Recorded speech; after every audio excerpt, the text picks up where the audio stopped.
Frequentemente, nós que vivemos no mundo digital lidamos com questões relacionadas ao direito na web. É cyberbullying, é pirataria, é a deep web, enfim. São questões que surgiram muito depois das leis serem feitas. Exatamente por isso, estamos aqui agora com o Dr. Hélio Ferreira Moraes, ele é advogado especializado em direito digital, para tirar essas e outras dúvidas. Obrigado pela presença, Dr. Hélio. Prazer estar aqui, Igor, com você para poder esclarecer aí as dúvidas. A primeira questão é quente, é a questão da Uber, né? É um aplicativo que surgiu aí, mas que tem se criado muita polêmica em cima disso. Por que o Uber não pode simplesmente realizar as atividades no país? Acho que é uma questão, enfim, o Uber foi a ponta do iceberg de toda uma situação, né, que a gente já vem vivenciando em vários cenários, né? O que acontece? Para uma série de atividades, né, você necessita de regulamentação para exercício daquela atividade. Então, se você vai prestar um serviço de telecomunicações, você precisa de uma licença da Anatel. Se você vai lidar com comida, você precisa de uma licença da Anvisa. E assim, por cada setor, você tem uma questão desse tipo, né? No caso do Uber, a discussão toda é justamente em cima disso, né? Se o serviço que eles fazem, né, ele está vinculado a um transporte público ou não, né? Nesse caso em particular, o que aconteceu foi que ele mexeu no bolso dos taxistas, né? Então, o Uber não é o único, né? A gente tem outros casos que geram esse tipo de polêmica, né? O Airbnb. Hoje mesmo eu estava vendo um site novo que eles estavam falando compre direto do proprietário, né? E daí na hora, quando eu vim aqui conversar com você, me ocorreu, eu falei, puxa, isso aqui também se você pensar no corretor de imóvel, né? Então de uma certa forma você está invadindo ali a competência do corretor de imóvel, né? Então tem uma série de setores que eles tem uma regulação de como você tem que operar e exercer aquela atividade. Isso vem de um histórico de proteção, muitas vezes, da comunidade em geral, dos usuários daquele tipo de serviço. Mas a Uber se apresenta como uma empresa de tecnologia. Então essa é a questão, né? Eu acho que o que acontece a tecnologia ela acaba sendo, e muitas vezes, um mecanismo disruptivo. Então várias coisas que eram feitas no mundo real, como de uma maneira mecânica e é mais fácil de você visualizar essa regulação, a hora que você transforma isso para uma plataforma de tecnologia, você simplifica muito isso, né? E daí as pessoas confundem um pouco isso com o fato de, não tem regulamentação, eu posso fazer, né? Pelo fato de eu estar fazendo com tecnologia. A tecnologia, na verdade, muitas vezes, né, como você falou na introdução, não tem uma regulação para aquilo, ela é nova e ela inova e precisa de uma lei para regular aquilo. Outras vezes não, né? A tecnologia só está fazendo uma coisa que você também já fazia antes, só que de outra forma, né? Então, quando isso acontece, aquele novo serviço, que não é um novo serviço, ele tem que seguir a regulamentação que você já tinha para aquele tipo de atividade, né? Então, e isso em outros países do mundo, não só no caso do Uber como do Airbnb, essa discussão está quente. Em alguns lugares, inclusive, os serviços foram suspendidos, justamente por esse conflito, né? Essa questão existe uma regulação, a tecnologia vem com um novo método de fazer aquilo revolucionário, né? Quem cria, às vezes não é ninguém nem do setor, né?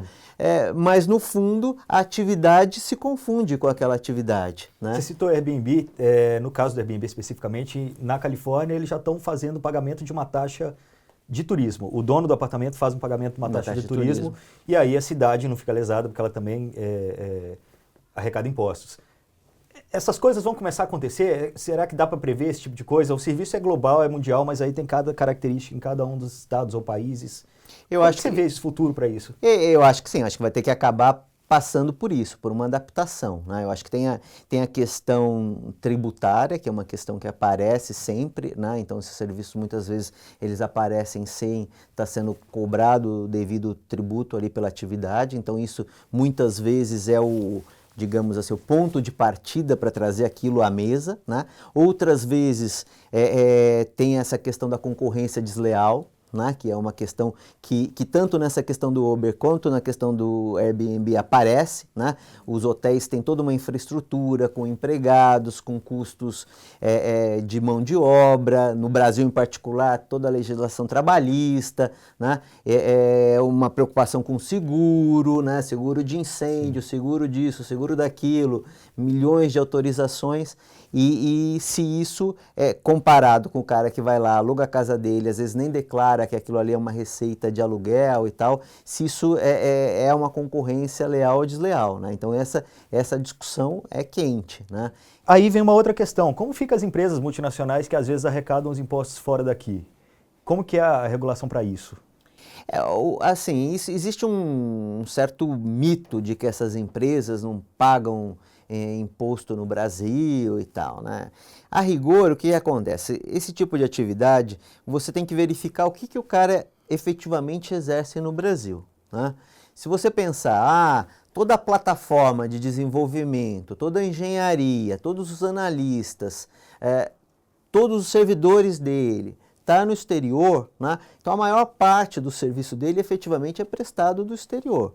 Tem uma parcela que é prestada aqui no Brasil? Muitas vezes tem, né? Principalmente a parte de marketing, a parte de divulgação, então tem alguma coisa que é feita no Brasil.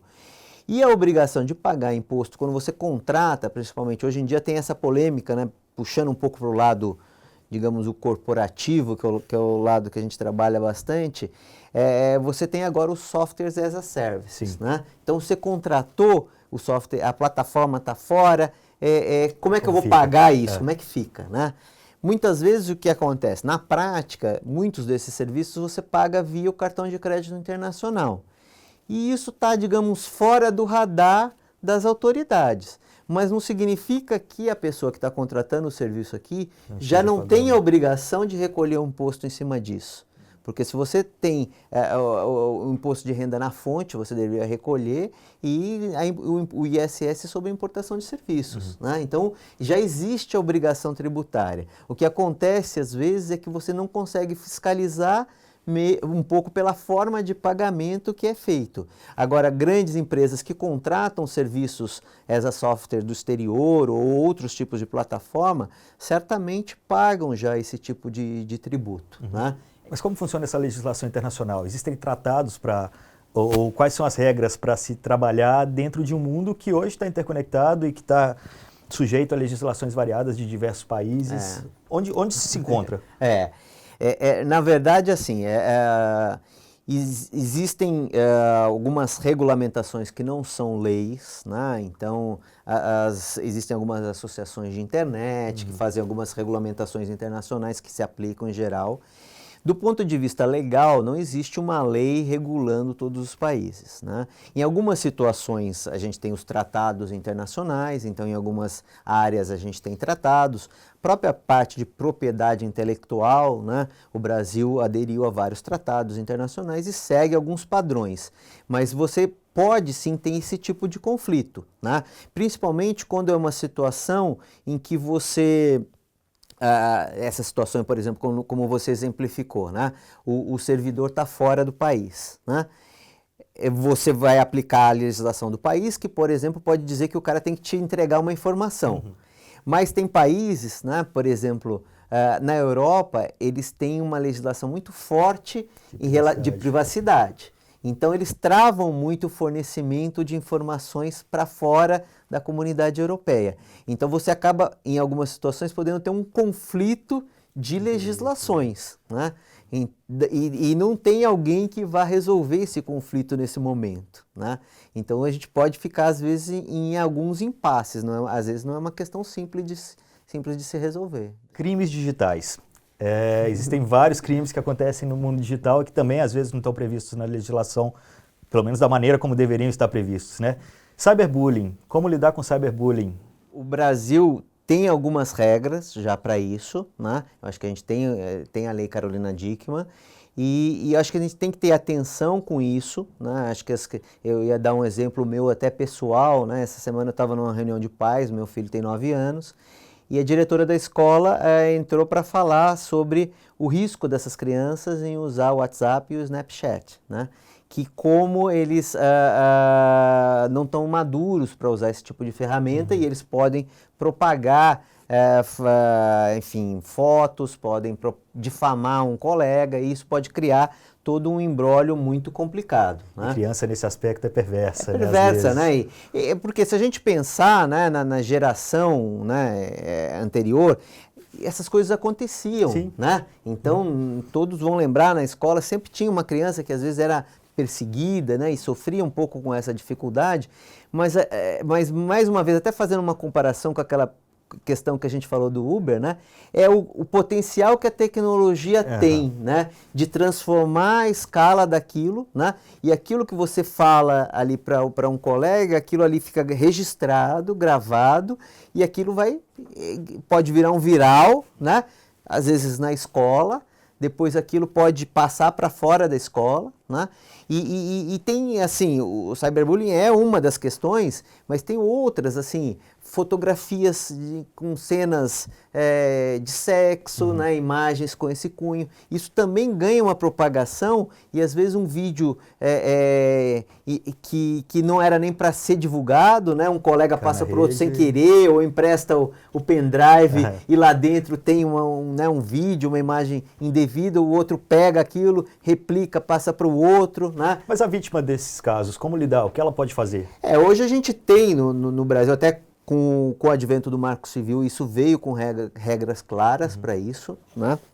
A gente tem como buscar a identificação disso, né? Então a própria Constituição veda o anonimato, né? Então os provedores em geral têm o registro dos logs, o Marco Civil estabeleceu, digamos, 2 patamares, né? O provedor de conexão e o provedor de aplicação. Então se é um serviço, ele tem que guardar isso também, num caso por 6 meses, no outro por 1 ano, e esses registros têm que ser preservados. E a pessoa que se sente lesada, ela tem condições de resgatar essas informações para poder responsabilizar aquele que propagou isso. Então, é uma falsa ideia essa coisa de que na internet eu posso falar qualquer coisa e que não vai acontecer nada. Claro que se a pessoa tiver, sei lá, um conhecimento muito profundo em tecnologia, ela pode não deixar os rastros, digamos assim, né? Dificulta, né? Dificulta, né? Mas, assim, tem que ser uma pessoa muito especializada, né? A grande maioria das pessoas, ela não tem essa capacidade e ela vai ser rastreada e vai ser identificada e pode sim ser responsabilizada, né? A gente teve uma lei específica puxando para o lado criminal, que foi a questão da Lei Carolina Dickmann, né, que provocou assim, uma regulamentação em relação a isso, mais no caso das violações de dispositivos informáticos e em geral, né, pelo próprio Marco Civil, essa estrutura permite que você identifique quem foi o seu ofensor.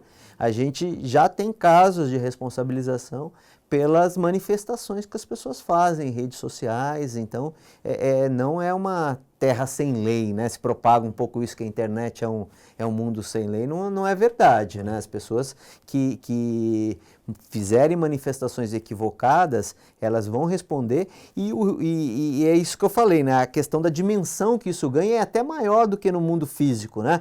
Porque no mundo físico você pode fazer uma manifestação racista num grupo fechado, né? Aquilo morre ali, né? Na internet aquilo ali fica preservado, né? E se propaga e ganha uma dimensão muito pior, né? Então as pessoas têm sim que tomar muito cuidado porque sim, existem regras e elas podem ser responsabilizadas.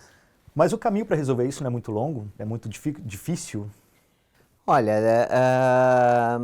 não acho que é um caminho muito diferente de qualquer caminho que você precisa recorrer ao judiciário, né? Infelizmente, o judiciário não é, digamos assim, um dos lugares mais rápidos para você resolver um problema, né? Então, de fato, você tem um trâmite a percorrer, você tem que obter uma ordem judicial, né? O Marco Civil foi um ponto que o Marco Civil defendeu, definiu claramente que você, para poder obter uma informação de quem é aquele usuário, você precisa obter uma ordem judicial.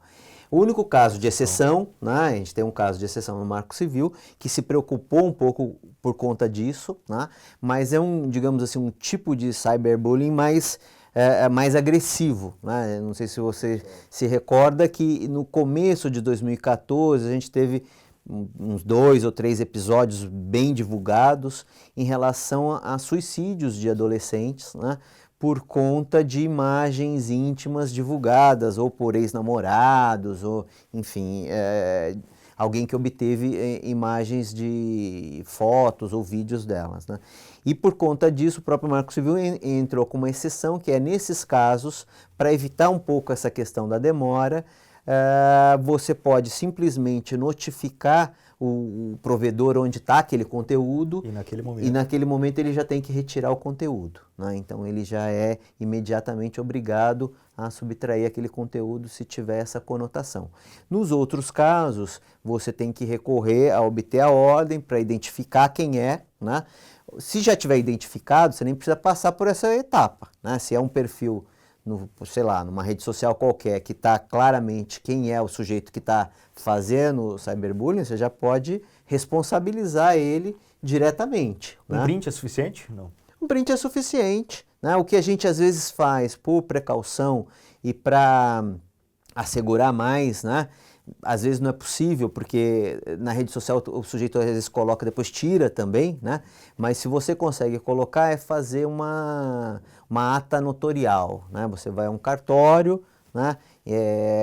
Mostra a tela na frente de um oficial do cartório, ele imprime aquilo ali e ele atesta que naquele dia, naquele horário, ele entrou naquela página, ele verificou e aquele conteúdo estava ali disponível. Isso é uma forma de você ter um pouco mais de segurança, né? Mas não significa que o print também não seja viável, né? Agora, isso tem que ser levado para uma delegacia de crimes digitais. Elas já existem, nas principais cidades pelo menos, mas funciona? Você acha que elas hoje já são um recurso interessante para as pessoas, para a sociedade?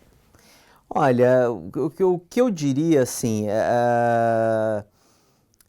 a maioria desses casos que a gente vê no escritório, eles acabam não caindo pelo lado do crime digital, pelo lado de polícia. Porque vocês estão mais focados. Ele acaba caindo para o lado de obter uma indenização em cima do ofensor. Então, de identificar quem é e daí obter uma indenização. Existem sim as delegacias especializadas em crimes digitais, a gente às vezes trabalha bastante com eles, né, solicitando informações de clientes nossos, mas em muitas vezes, inclusive os crimes que eles estão tratando não são tantos crimes digitais, são crimes comuns que utilizam a tecnologia, então utilizam o e-mail, né, utilizam ferramentas de comunicação para poder transitar dados, informações, né, imagens, né, então as redes de pedofilia. Então são vários casos que as delegacias especializadas em crimes digitais muitas vezes estão focadas em obter informações desse tipo de caso, então acabam solicitando para os prestadores de serviço informações para poder identificar quem que está controlando essas redes. Mas você acha que tem funcionado?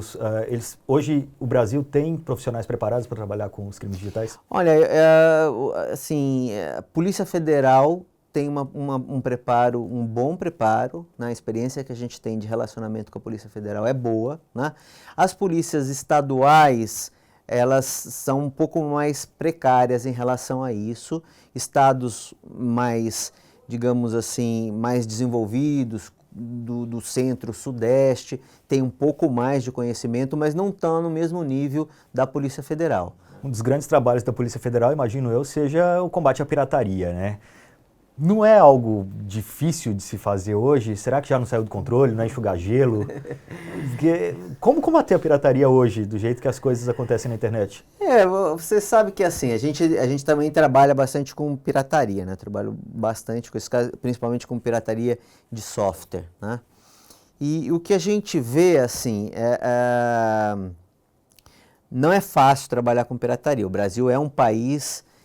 principalmente para explicar para os estrangeiros o que acontece no Brasil, é complicado, né? Mas, assim, não é eu acho que tem um aspecto que, inclusive, é mais sensível, que é um aspecto cultural. O brasileiro, ele não vê o crime de pirataria como um crime. Ele acha que a pirataria é algo socialmente aceitável, né?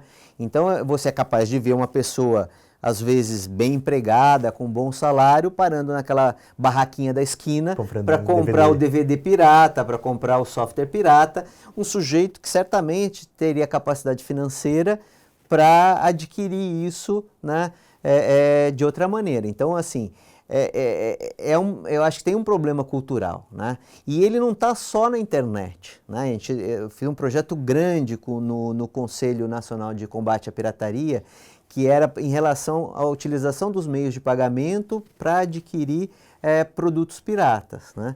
E principalmente software, né? Então foi bastante nessa linha. E eu tive muito contato com todo o pessoal de Polícia Federal, pessoal de fronteira, né? E você vê as experiências deles e é engraçado, porque assim, não está só na internet, você tem cidades inteiras especializadas em produzir bonés piratas, em tênis piratas. A gente lá atrás, quando era jovem, fazia fita cassete, isso não deixa de ser pirataria. Exatamente. Então, assim, existe no Brasil uma certa cultura. E quando eles vão abordar uma cidade dessa, daí vira um problema social às avessas, claro, né? Porque o cara dá emprego para metade da população. Tudo na indústria pirata. Então, assim, o Brasil tem que passar por uma mudança cultural. Eu acho que assim, é uma questão que tem que ser enfrentada. Eu acho que a internet é só mais um caminho, né? Eu acho que na indústria de software em particular, o índice de pirataria, ele vem diminuindo. Devagarzinho, né? Uma curva lenta, mas os índices ano a ano reduzem a pirataria. Né? Então, ainda assim é alto, né? Ainda assim é alto, mas se a gente pensar assim, eu procuro ter uma visão otimista, né? Era 90%, 90% agora é 50%. Exatamente, né? Exatamente. Se você pensar que antigamente os computadores eram todos montados, né, aqui no Brasil, há 5, 6 anos atrás, né? E os softwares eram todos, o OEM do pirata era replicar cópias fantasmas, né? A gente entrevistou aqui também o Jorge Sucari, que é presidente da ABS, Associação Brasileira de Software. Os dados são esses, 90% de softwares piratas na década de 90, hoje 50%, mais um caminho longo pela frente. Existe um caminho longo. Eu acho que tem várias associações como a ABS, BSA, tem várias associações que fazem um trabalho de combate à pirataria, principalmente no setor de software, mas não só no setor de software, existem outros segmentos que também existem ações de combate à pirataria, algumas educacionais, outras de polícia, outras de regularização, né? A gente mesmo no escritório faz um trabalho grande de regularização, que é buscar os caras e pegar na mão e falar, você precisa comprar, não está legal. Inclusive pelo risco, né? No caso, por exemplo, de software, risco de segurança, né? Então, hoje em dia, você ter um servidor que não é legal com software lícito, isso está expondo a sua rede à invasão, a você ter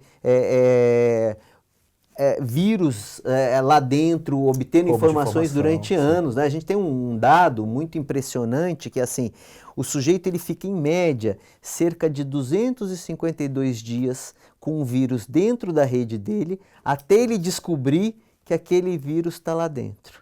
Né? É muito tempo. Então, já fez um estrago grande. Exatamente. Então, e o sujeito tendo, né, na hora que ele compra um software pirata, vai malware ali de tudo quanto é jeito, se às vezes não voluntariamente, mas muitas vezes até voluntariamente, né? Bom, dá para ver que vocês têm muito trabalho pela frente, né?